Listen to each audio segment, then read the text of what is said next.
Yes, I work for the Technology Innovation Agency. Um, I've been part of Fourth Industrial Revolution or related efforts for on and off for the last 2 years. I'm currently a member, a representative at the university's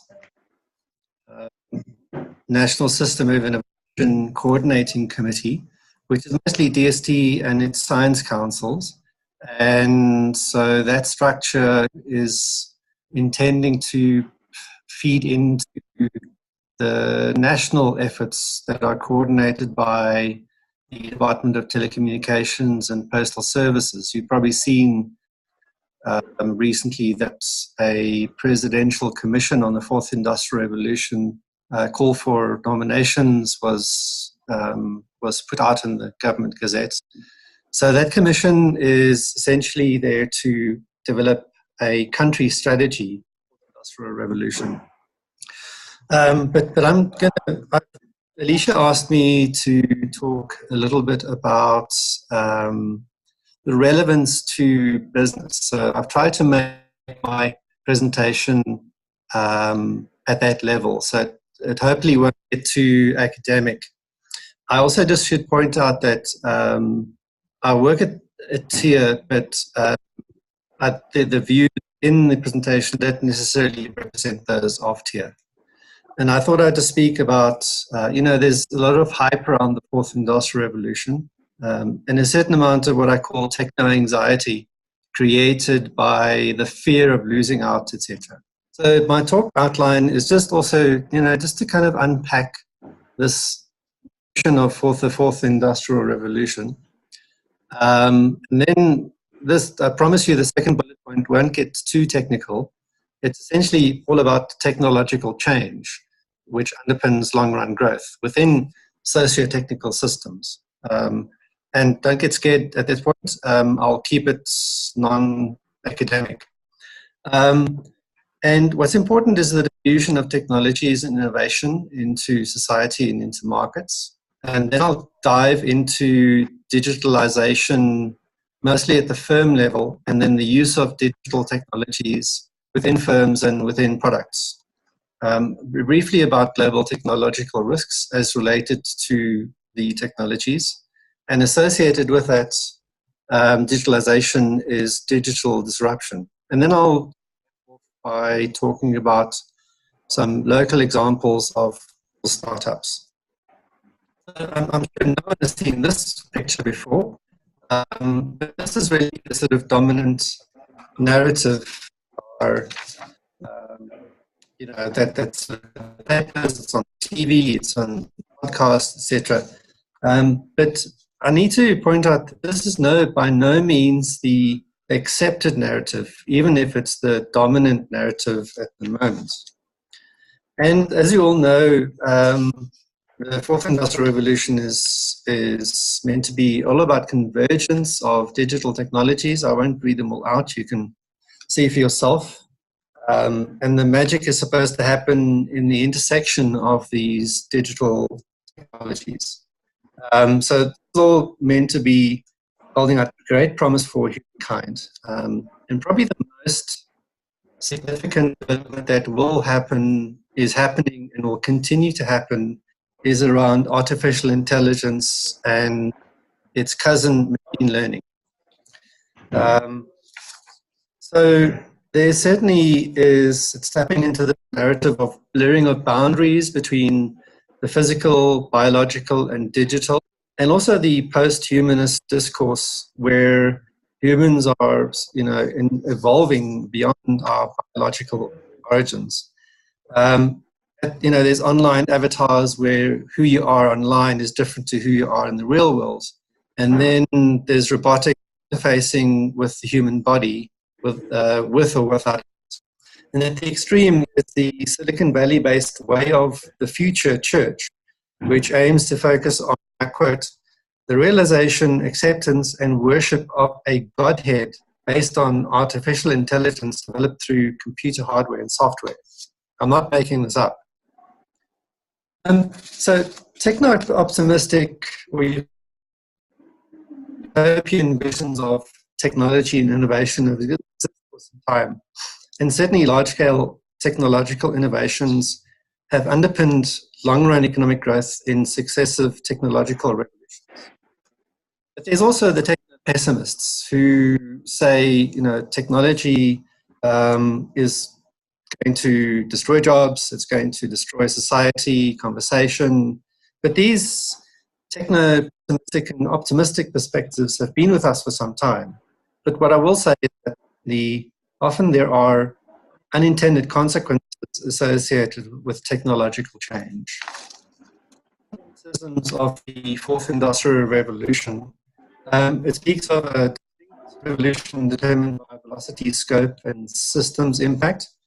But we have seen this before in the current industrial revolution with digital technologies. It talks about speed being unprecedented, but this is also not entirely accurate because the transition from an agrarian society to an industrial economy, this is the first industrial revolution, took only a few decades. The characteristics of the fourth industrial revolution, it focuses very much on the disruptive elements of technological change. This ignores the crucial elements of incremental and local innovation that won't necessarily change the world, but makes a huge difference to, for example, productivity at the firm level.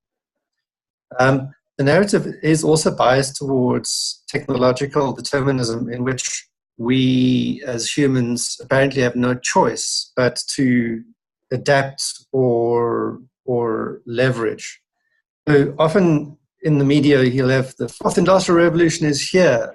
We must respond, we lose out. We mustn't miss the wave. And so that's kind of the techno-anxiety that I speak about.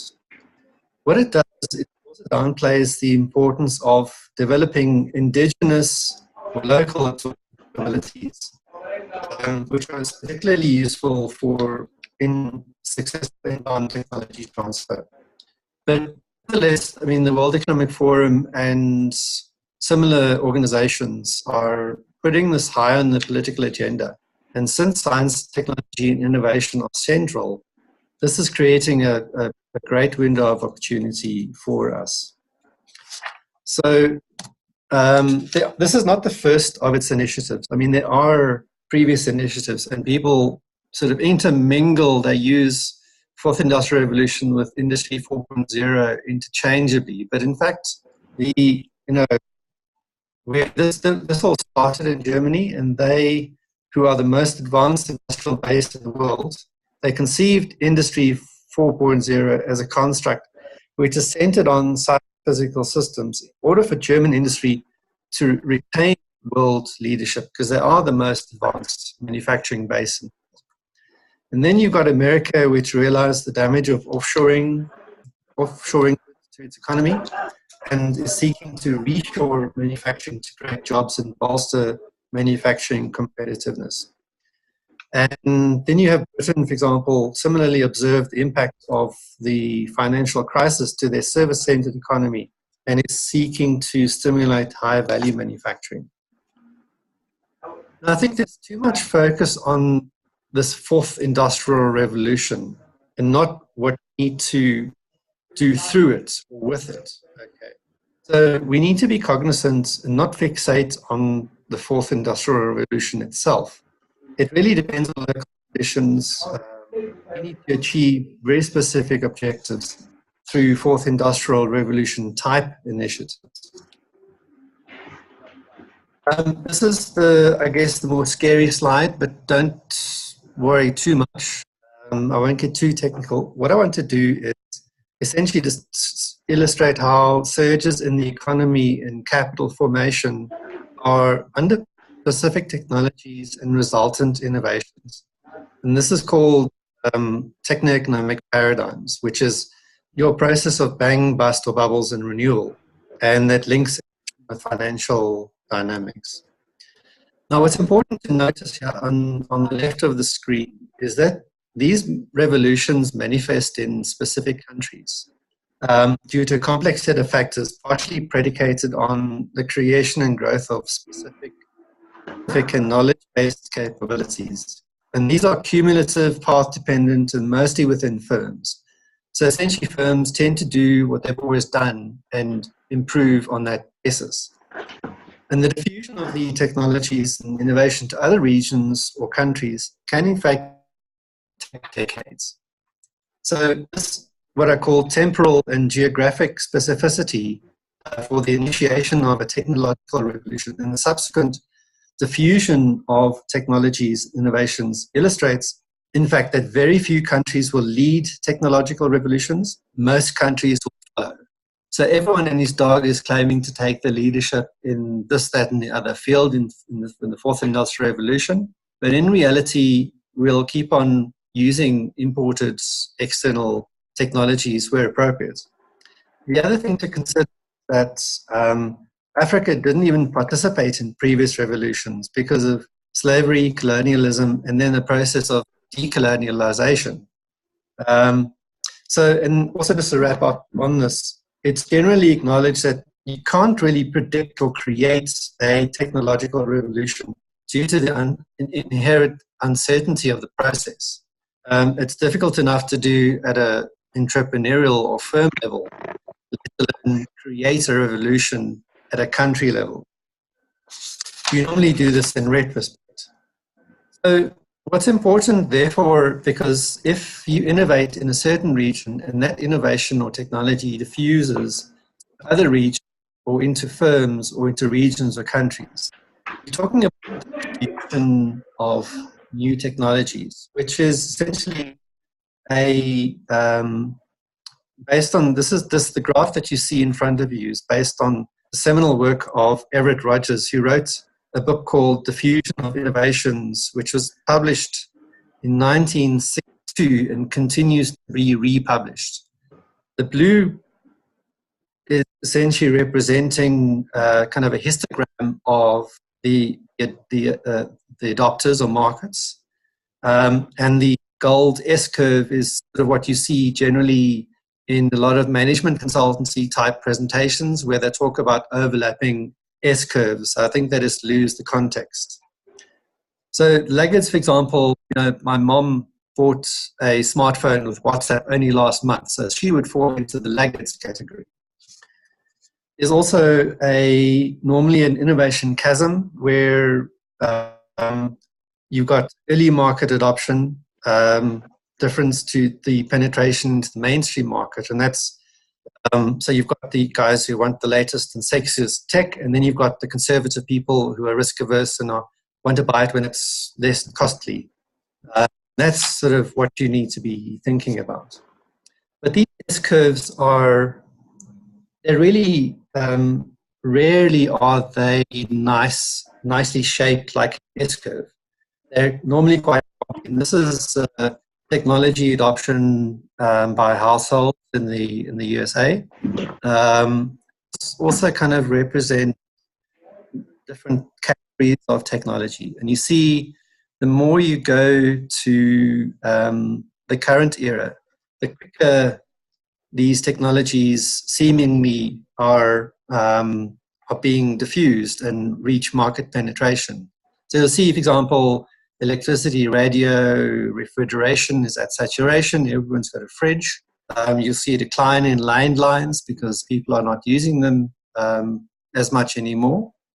So what is actually key here is the nature of the product or service, specifically the digital component of the product or service.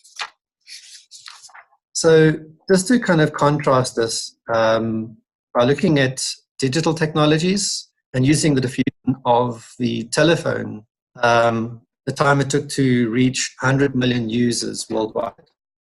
It took more than 70 years for the telephone to diffuse to more than 100 million users, whereas it took, about a year for Candy Crush to reach 100 million users. So what this does is it illustrates the quick diffusion of these technologies that you see over here.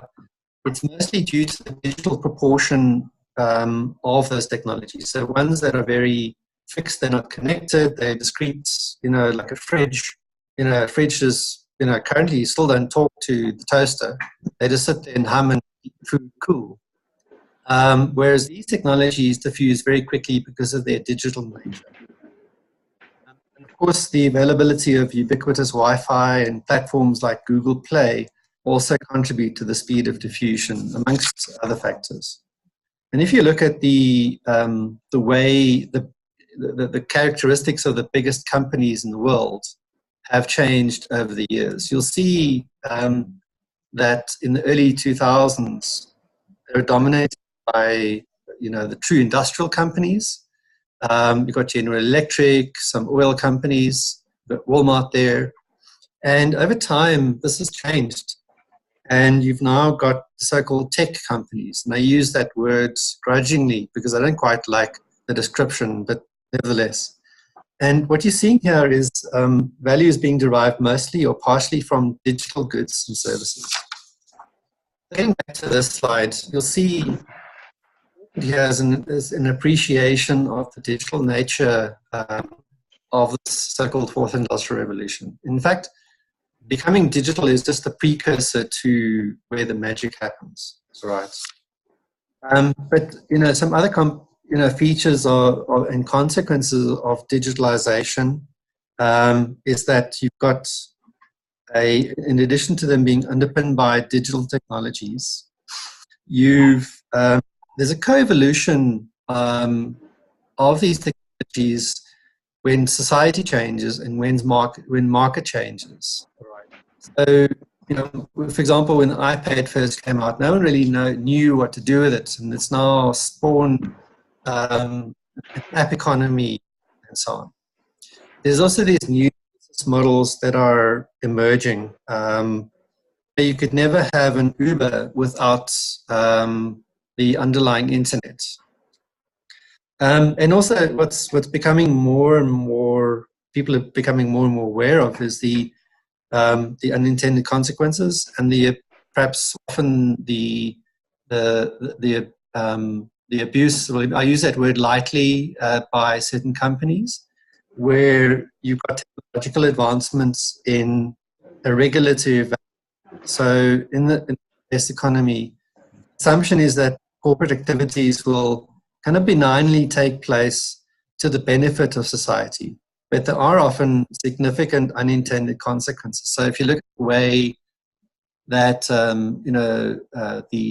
the business model of a lot of digital businesses, like, and especially social media, it's advertising revenue based, and that's driven certain, I think, perversions in society, collection of data, fake news, various tricks and tools to use to keep you on your screen and on a particular page of social media.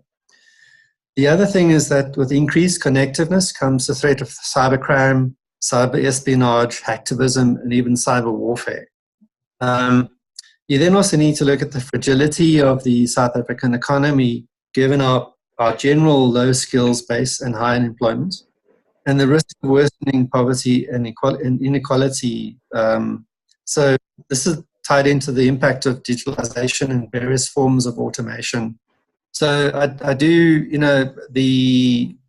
for example, the World Economic Forum will say, yes, there will be jobs created, but there won't be as many as the ones that are displaced. But there's no guarantee that those jobs created will come to South Africa. So we've got unique challenges, and also we need to make such transitions so as not to worsen inequality. So just talking about cybersecurity for a few seconds. This is based on a recent World Economic Forum, I think it's a global risk report. And you'll see there the top technological risks in terms of likelihood are data fraud or theft and cyber attacks. So, as technology creeps into more aspects of everyday life, cyber attacks and lax cybersecurity protocols are becoming more of a concern. And this is likely to increase.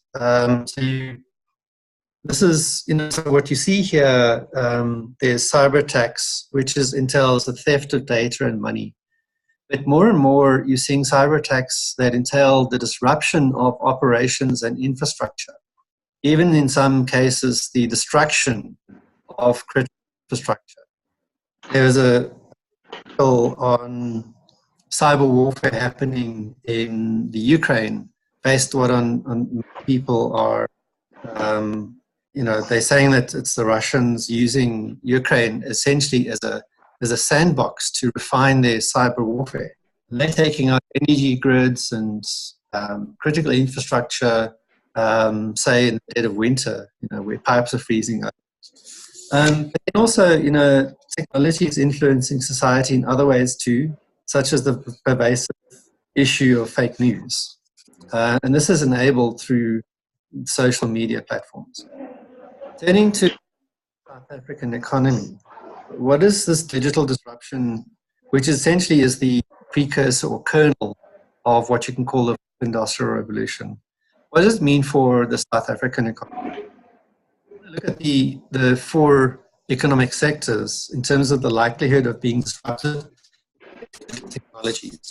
So you see on your right there's if it's red, it's high or very high. Yellow is low and green is low to medium. Green is low. And this is unfortunately the sad picture showing that so what we have here is the less physical the nature of the economic sector, and the higher the digital proportion of the goods or service, the higher the likelihood disrupted is. And exacerbating this is the fact that the South African economy is deindustrializing prematurely. You can see the large proportion of contribution by the services sector.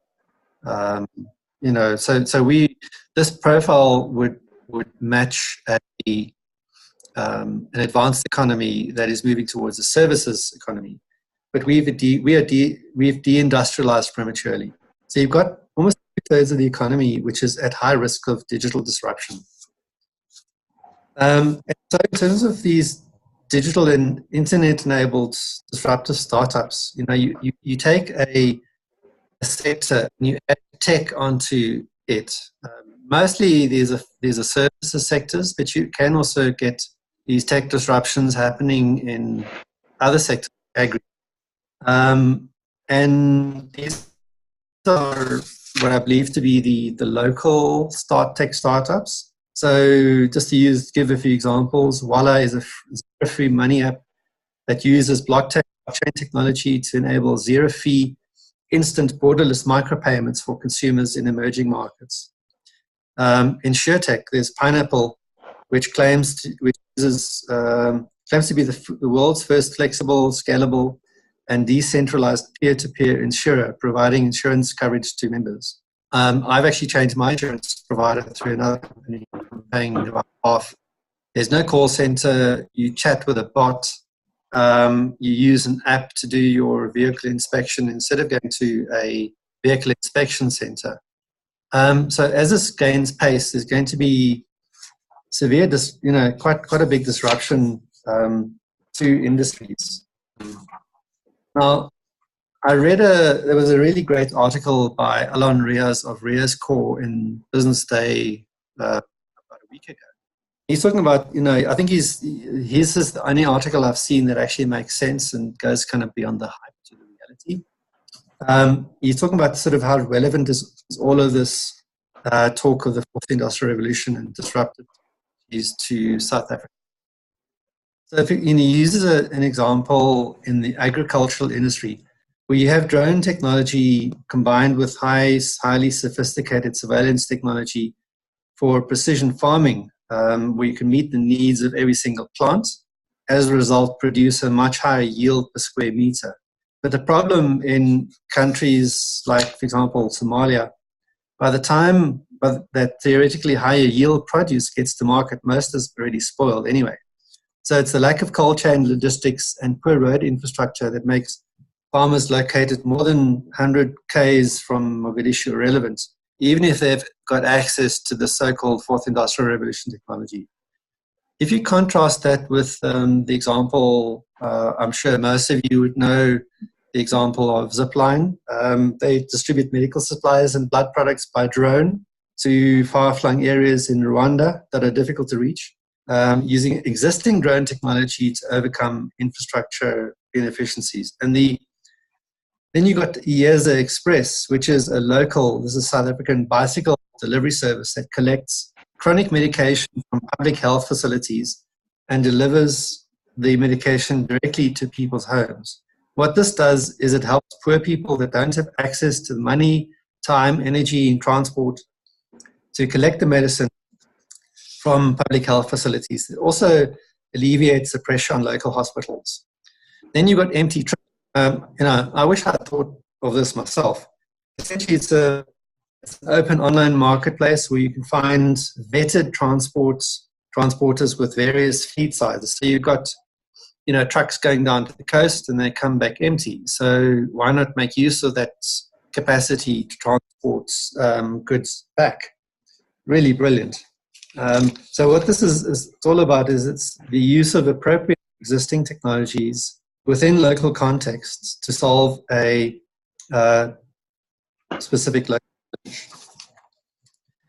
challenge. Coming to the manufacturing or the sort of industrial sector, I quite like this framework by the German Industry 4.0 Maturity Center.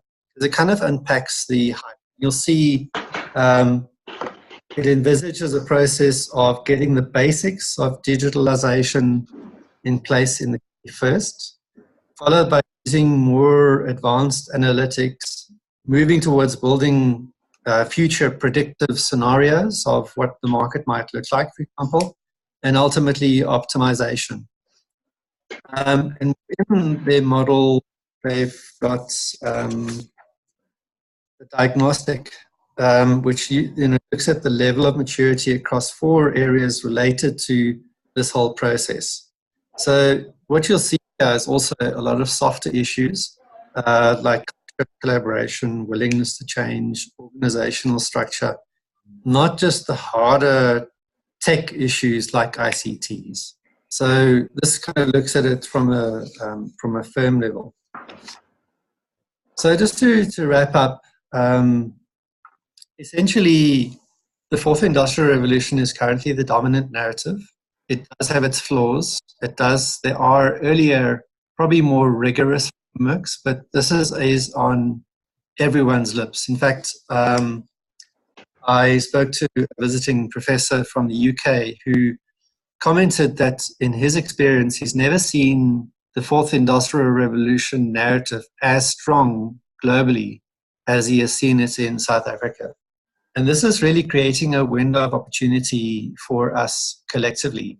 And I think that forums like you guys can really leverage off this opportunity. But be aware, windows of opportunity close. The government bigwigs are in Davos right now, and of course the theme is partially about globalization and fourth industrial revolution. And as I said, there's this presidential commission on the fourth industrial revolution, and I think you guys need to think about whether or not you want to organize and present a position paper, perhaps to this committee. So technologies are crucial, but so are other dimensions like society, also, of course, the environment, business models. And so really what this is, in my opinion, personally, not speaking as a tier representative where, technological innovation is crucially important. But personally, I believe that new and possibly older technologies and knowledge in novel combinations will be key going forward. A precursor to the fourth industrial revolution, or whatever you want to call it, is digitalization and digital technologies. They dominate the economy, will continue to do so, although more and more I'm seeing a lot more pushback from the regulators and from civil society itself reign in the big tech companies. Related to digitalization and connectivity, cybersecurity and related will become more important, much more important. So the question I'd like to leave you with as business people is which areas am I likely to be disrupted by a digital startup? You see banks being disrupted by fintech startups, for example. Where the non-obvious opportunities that you can take advantage of through appropriate technologies and innovation. For example, using these examples that I've given you previously. Do I need to maintain and improve competitiveness through upgrading operations? In my previous life, I used to work at the DST. My portfolio was advanced manufacturing. And by and large, what I saw in the South African manufacturing sector is a focus on costs, keeping labor costs down, keeping material costs down, worrying about electricity costs. But people operating largely with old equipment and old expertise and obsolete knowledge. So, if you're looking to global competitiveness in this era of the fourth industrial revolution, you need to think about where should you be investing in machinery, people, connections, skills, etc. And lastly,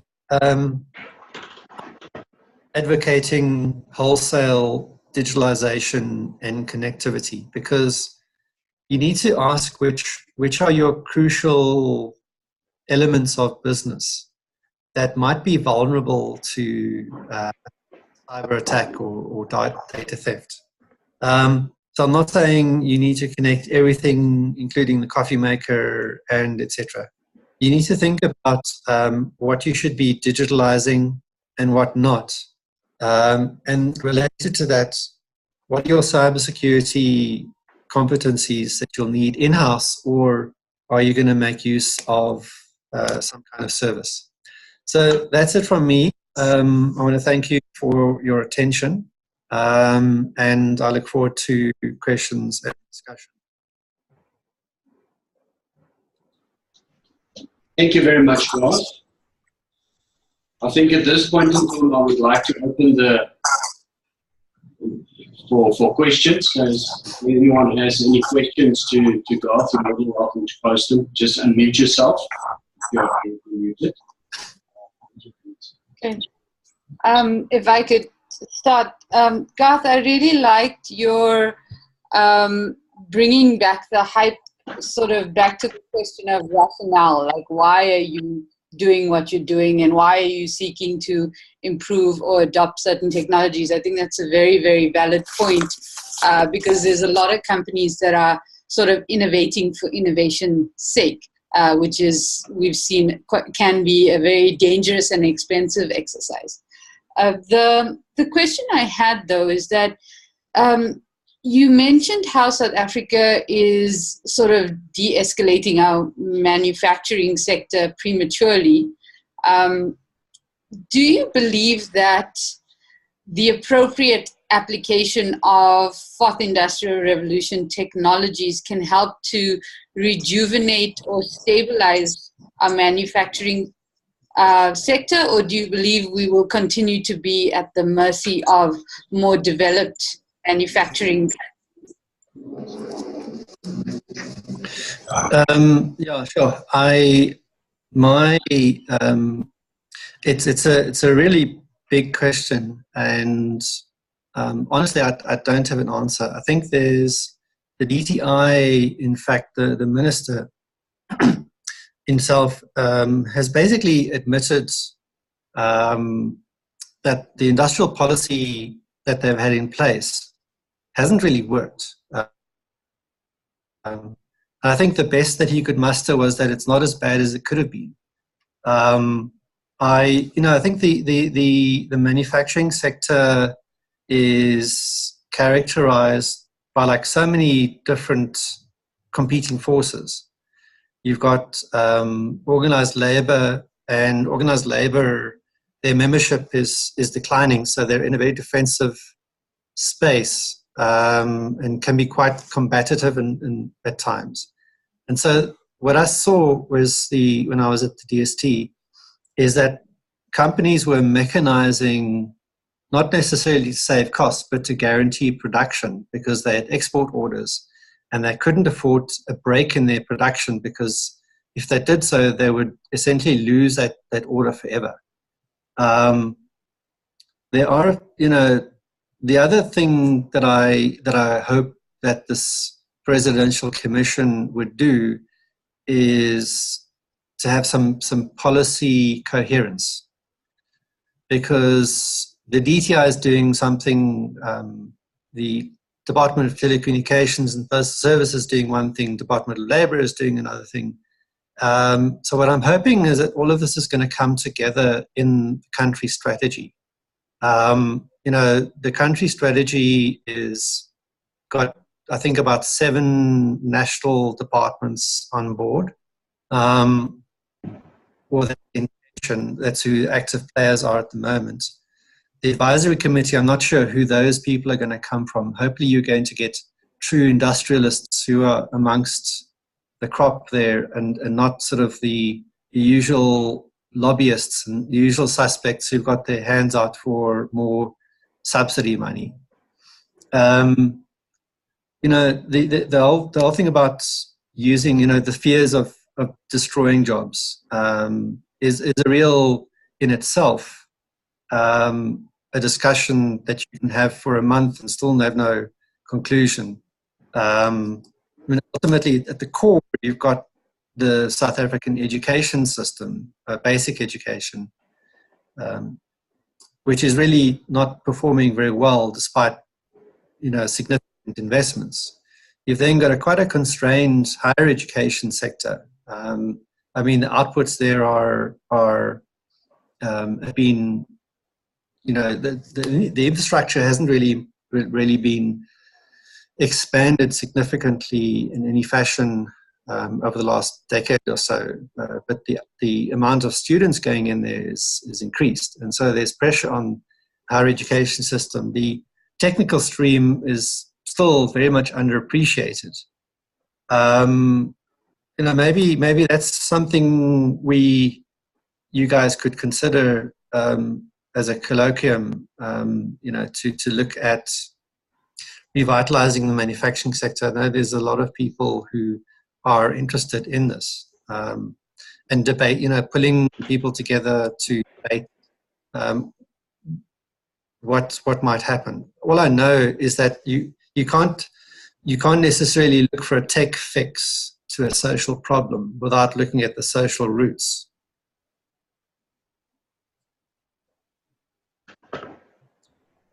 Thank you, Garth. Anyone else has any questions for Garth? Yeah, I think it's, let me see, there's something from Craig.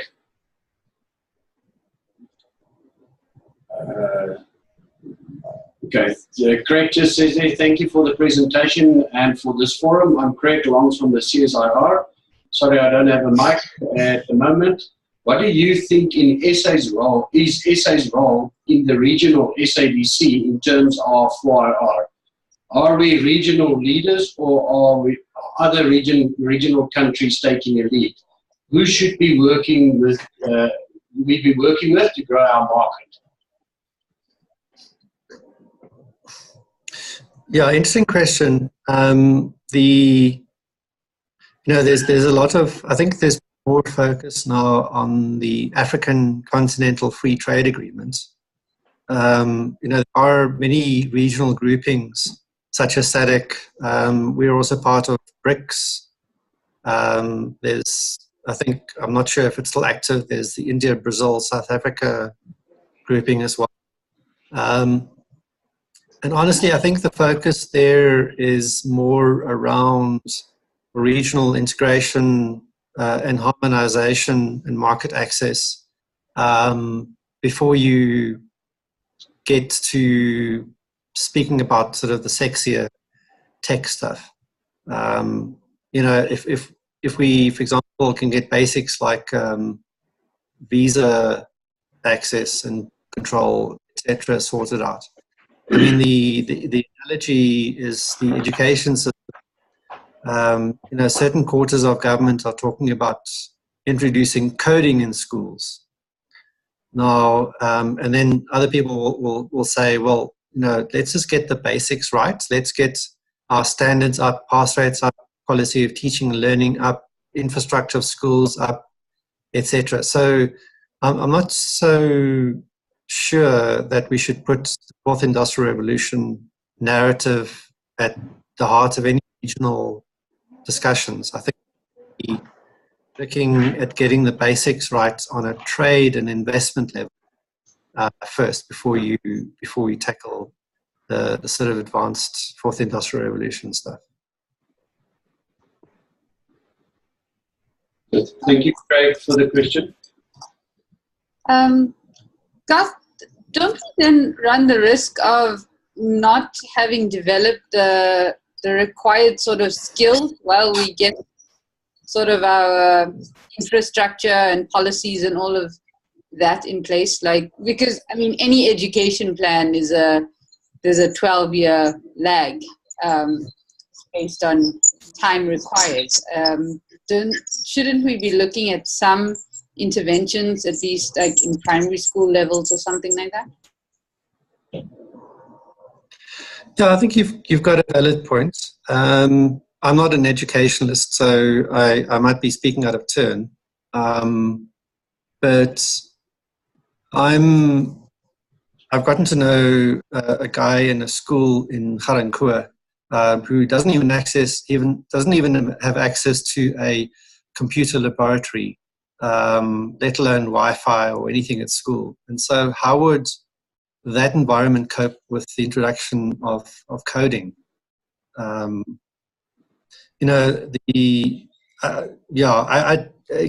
these are all wicked questions that don't have obvious answers. If they had obvious answers, we wouldn't be having the discussion. But you're right. I think it is. What I see is, and again, this is my personal perspective. Is if you look at the latest R&D survey, you'll see that the proportion spent on basic and applied research has been steadily increasing over the years as a proportion of total R&D. And against that, the proportion of spend on technology development has been slowly declining. Okay.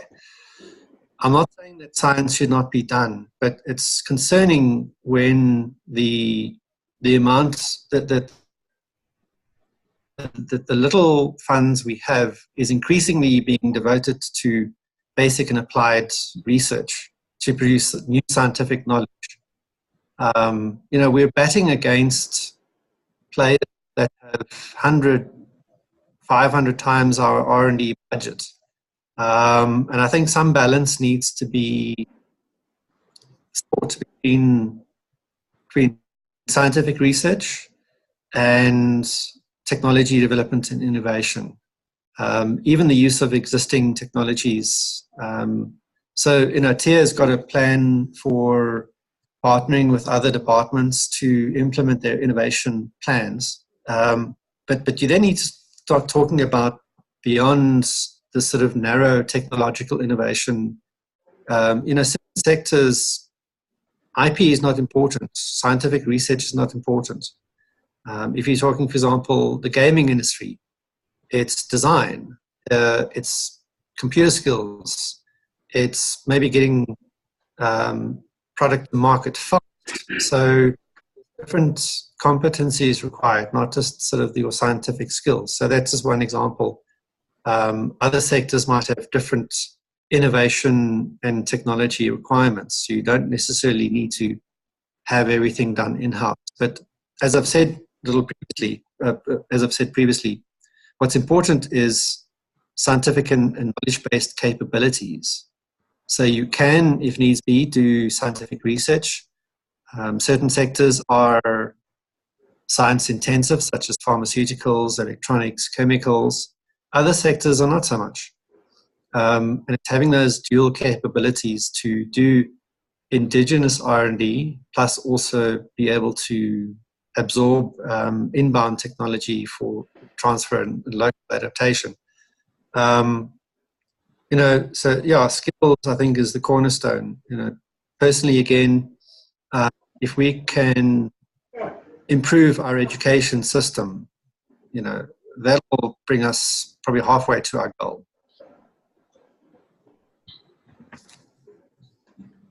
Oh, good afternoon. Good afternoon.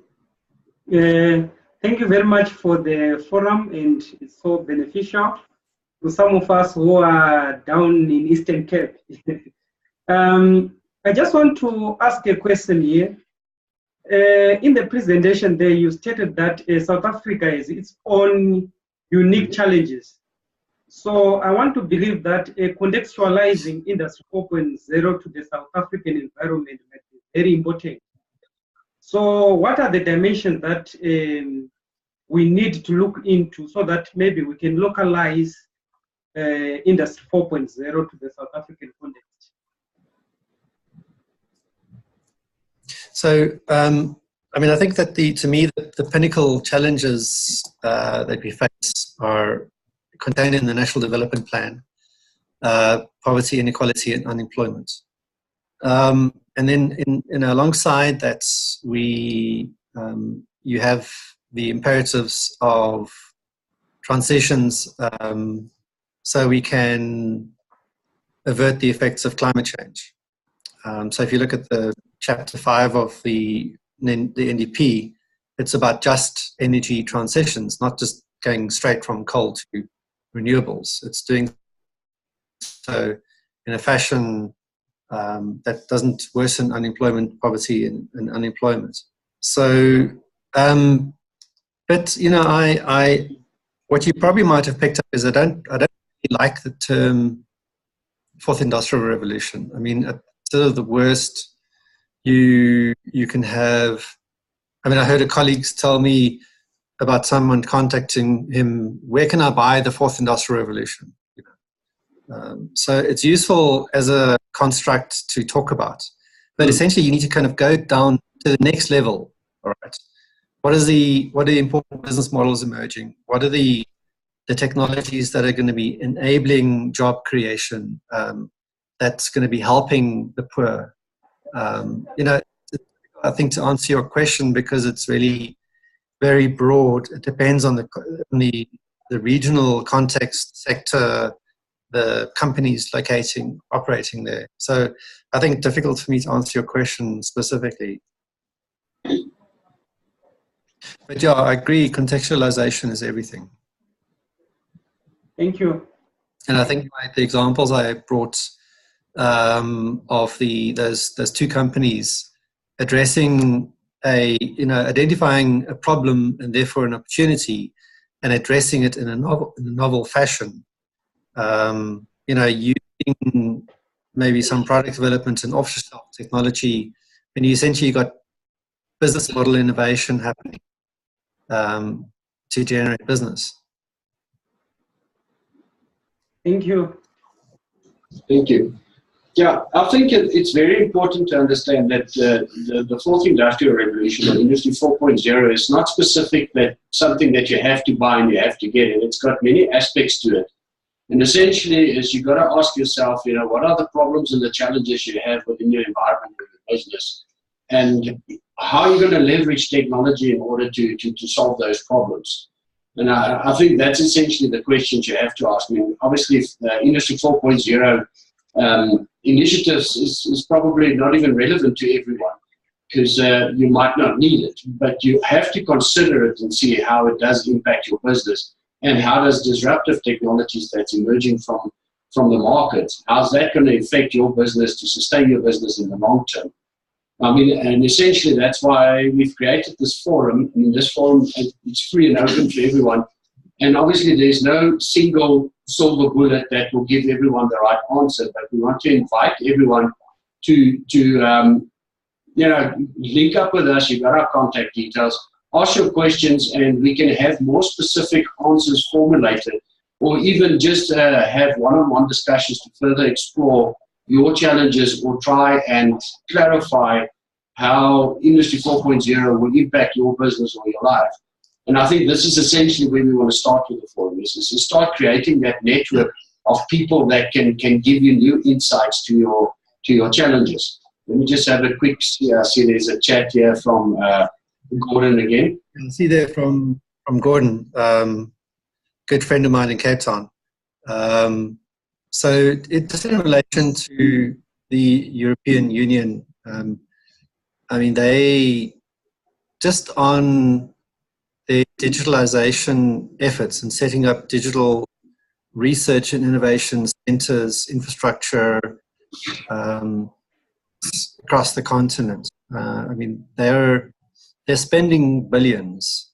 They're very cognizant of trying to catch up and remain ahead in certain areas. They're trying to remain apace with America. They're cognizant of China rapidly emerging. I mean, China is already chopping about other countries imitating their innovations, which is a turn for the books. Previously, they were the imitators. So, very well organized bureaucracy within the European Commission to coordinate research, development, and innovation initiatives. There's also, you've got very strong industry associations that work together with the European Commission collaboratively to identify common areas of collaboration. And so essentially, it's like they've got an inside track. They can set the agenda, set the themes for the calls, what's important for industries. And they've got seriously deep pockets. What I'm hopeful for is that the efforts of the presidency and the Presidential Commission on the Fourth Industrial Revolution, as well as the cabinet level initiatives, which has got 7, as I say, national departments involved. What I'm still hoping to see is how provincial and local government would feature, and how the private sector is going to interface with the government initiatives. So personally, again, what I see is that there's a lot of siloed work in South Africa. We're trying to catch up by imitating countries with deep pockets who have essentially industrialized and have got the right infrastructure. I mean, we talk about the national system of innovation. These countries have a mature national system of innovation in place already. They constructed them in the 80s and 90s. We are trying to catch up with much lower funds in I think, a suboptimal fashion in terms of a whole government approach. I've just come back from India, and their bureaucracy is even worse, far by quantums than ours. And the Prime Minister Modi has got several initiatives. So, for example, he's got there's an agency called Invest India, and within Invest India, they've got the Made in India initiative, and they've also got Startup India. So it's almost like a collective initiative that's pulling people together. And you've got a very strong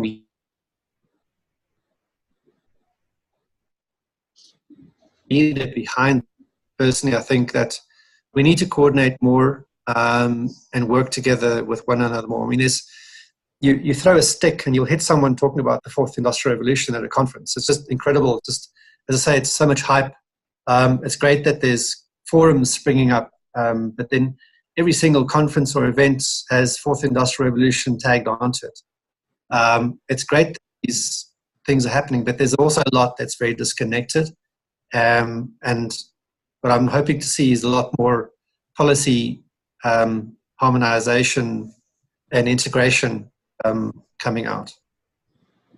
If I can add on to something like that, we've recently had a colloquium with the DTI and some other people from the government. But essentially, from my perspective, 4IR is how one will engage and utilize existing technologies that suit your business to give you a competitive advantage.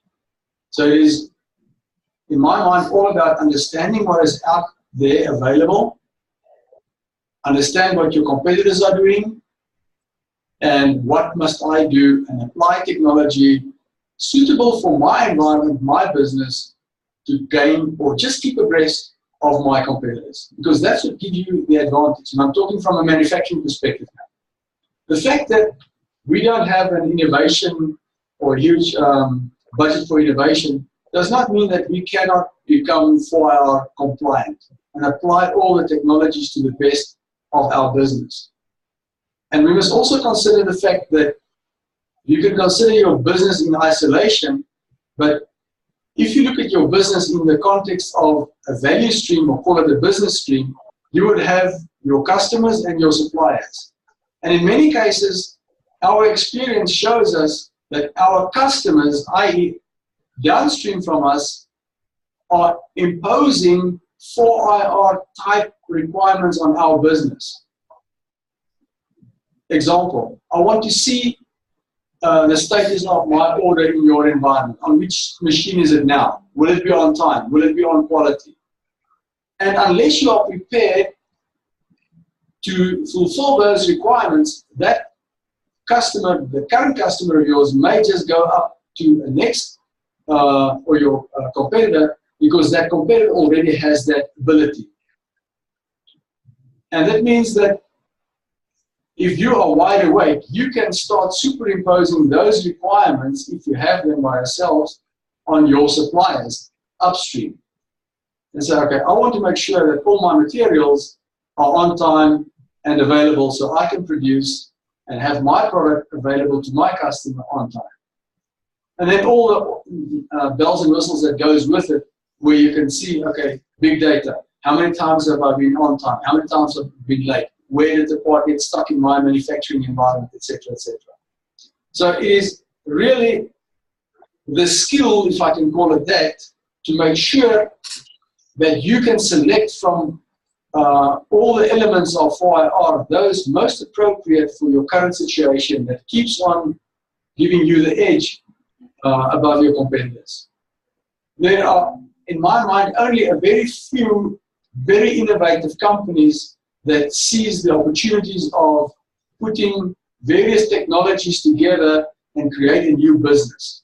And we must also segregate the focus of new startups that are extremely innovative, where they see an opportunity, versus the guys that are manufacturing for the sake of manufacturing, and them trying to stay abreast of their competitors and utilizing technology to the extent that they can really afford it.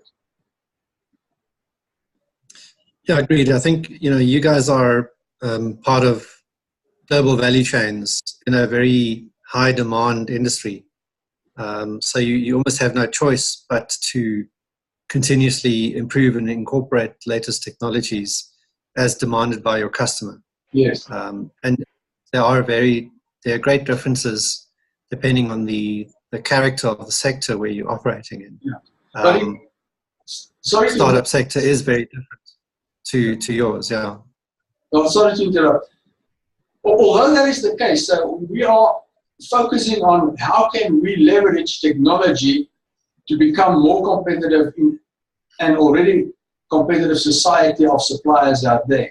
But in parallel, we have to invest in R&D to come up with either alternative materials, alternative application of materials, to also stay abreast. So it's not only focusing on your existing modes of operation, your existing business, it is also with the monies that you have available to explore other avenues to increase your business. And that's where innovation is the core. And innovation cannot be bought off the shelf. Innovation resides between the ears of people. It is a skill, it is a knack to see, if I use that and I have that, I can make that. And not many people and not many companies have that, because they're in a rut, they're in a groove. I have to produce so many of these widgets every day or every week to fulfill my customers' demand. You must have an intent, a known intent, that I want to be innovative, and I will set aside a budget and people to make sure that that innovation really takes place and reap then the benefits of that. Yeah, no, I agree. I think it also depends on the, yeah, I mean, I agree, innovation, whichever the source, is important, whether it's from R&D or from design or business model investment. Yeah, agreed. But I think that also goes back to what Garth was saying earlier, that maturity index framework, like starting simply. I think for a lot of companies, the idea of, oh, I have to all of a sudden be an expert in all this technology that I've never seen before, don't understand how to apply. I think you have to start simply. Where are you right now? Yes. What are your pain points? Where are the inefficiencies in your processes? Where is there an opportunity to make small changes that help you improve your bottom line? Those very simple changes. And once you can start thinking about that and identifying opportunities within your organization, then that plugging in of technology and new business models and new opportunities becomes more seamless because you're wired in that way now. But I think it's very important and also less daunting if we hold on to the idea of start simple and start small and play with the situation, because this is what innovation means. It's new. No one's seen it before. So even within established companies who are innovating, it's an R&D cycle. They're testing and seeing, like, if we tweak this or move this, what happens? And that's why starting small and creating environments where you can test and play is critical, and also safer. So you don't go and buy the latest technology and spend millions and millions, and then you sit there with this wonderful kit and you don't actually know what to do with it. That's pointless. No. What we've done is we've coined it as the maze principle. You find yourself in this maze.